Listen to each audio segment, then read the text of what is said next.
Cyber ફ્રોડની ઘટના થયેલી હતી, જેમાં ફરિયાદી જોડે 50 લાખ રૂપિયાની છેતરપિંડી થઈ હતી.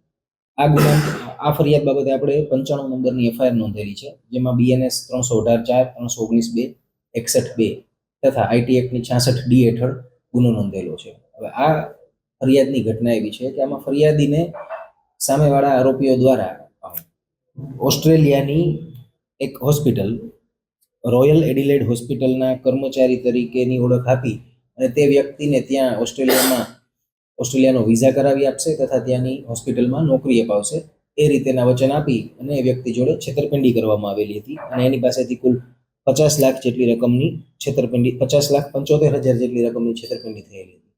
જેમાં લેયર 1માં એક એકાઉન્ટ આવેલું હતું,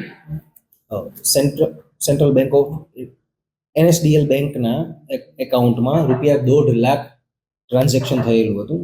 આ એકાઉન્ટ વિવેક કલ્લુ કુશવાહાના નામ પરનું હતું અને તેને સાયબર ક્રાઇમની ટીમે ધરપકડ કરેલી છે. આ વ્યક્તિને આ ટ્રાન્ઝેક્શન માટે ₹2,000નું કમિશન મળે છે.